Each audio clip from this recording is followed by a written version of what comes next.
এই মাইকগুলো কাজ করতেছে কিনা চেক করবেন, চেক করা। মাইকগুলো তো একদম, আপনারা তো দেখছেন কোন মাইকগুলো সাউন্ড ছিল? কেউ বলতে পারবে মাইকে সাউন্ড ছিল? কোন মাইকগুলো সাউন্ড ছিল না। কেন ছিল না? কেন ছিল না? এই ম্যানেজমেন্টের দায়িত্বে কে আছে? এই ম্যানেজমেন্টের দায়িত্বে কিন্তু বালা কাছে কোনো কাজ ব্যবহার করতেছে না।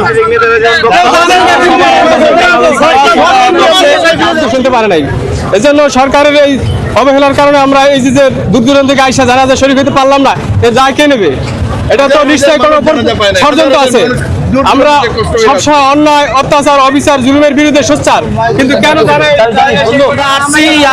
নোয়াখালী থেকে আসছি দেখতে জানাজা পড়বো, এখনো পাইনি ভাই, এখনো পাবেন মাইকে একটু চাউনে দেয়নি। আমরা যে পাবো, আমরা এসে দাঁড়ানোর লগে লগে দেখতেছি জানাজা শেষ, আমরা এখন এই পর্যন্ত আসি ব্যাগ চলে আসতে মানুষের লাগে হাঁটতেছি না, হাঁটতেও পারতেছি না।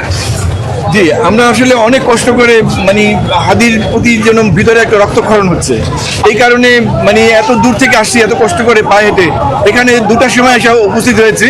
কিন্তু মাইকের ব্যবস্থাপনা দেখে খুব সন্তুষ্ট হলাম, কিন্তু অপেক্ষা করতে করতে মাঝ মানুষের মধ্যে কিন্তু শেষ পর্যন্ত সেই মাইকের কোনো শব্দ আমরা পাইনি। হ্যাঁ, হাজার হাজার মানুষ জানাজা থেকে বঞ্চিত হয়েছে। এটা এই অব্যবস্থাপনার জন্য আমরা কাকে দোষবো? আপনারা মিডিয়া আছেন, আপনাদেরকে আমরা আমাদের এই মনের কথা বলছি, এটা আমার কথা না, এখানে হাজার জনতা আছে।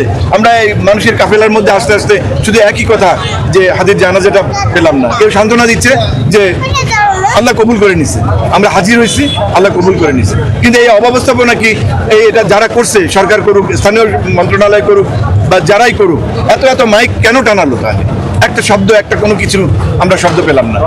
আজকের যে অব্যবস্থাপনা, এই অব্যবস্থাপনার জন্য সরকার নিজে দায়ী, এবং এই সরকার কখনো এই অব্যবস্থাপনার দায় এড়াতে পারে না। কারণ তারা যে অন্যায় করছে আমাদের সাথে, আমরা হাজার হাজার লক্ষ মানুষ এখানে উপস্থিত হয়েছি, তারা মাইকের তার কাটছে, যার কারণে আমরা সবাই এখানে জানাজা থেকে বঞ্চিত হয়েছি। এই বঞ্চিত করার জন্য সরকারের দায়ী, কারণ সরকার এটা প্ল্যান মোতাবেক করছে, এবং এটা করার কারণেই আমরা আজকে হাজার হাজার মানুষ আমরা কিন্তু জানাজা থেকে বঞ্চিত হয়েছি। শুধু এটাই বললাম। ঘোষণা করতেছে 3টা জানাজা হবে, এরপর 2:30টা, এরপর 2টা। এখন আমরা এত দূর থেকে সবাই আসছি, আসার পরে আমরা সবাই অপেক্ষা করতেছি জানাজা শুরু হবে, কিন্তু হঠাৎ করে শুনে কি জানাজা শেষ হয়ে গেছে, তোমরা সবাই চলে যাও। এত মাইক দেখেন, আমরা মাইকের অভাব নাই, প্রতিটা মোড়ে মোড়ে মাইক সেট করছে, কিন্তু কোনো মাইক আওয়াজ নাই।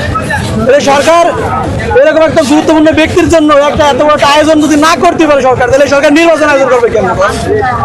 নির্বাচন কেমন আয়োজন করবে সুষ্ঠুভাবে? একটা জানাজা যদি কন্ট্রোল না করতে পারে, জানাজার মাইকগুলো যদি কন্ট্রোল না করতে পারে, তাহলে কেমন নির্বাচন কন্ট্রোল করবে? ভালো মানুষেরা এত কোটি কোটি কোটি কোটি মানুষ সারা গেছে, মানুষ আইছে, জানাজা পায় নাই, লক্ষ লক্ষ মানুষ জানাজা পায় নাই। কেন পায় নাই?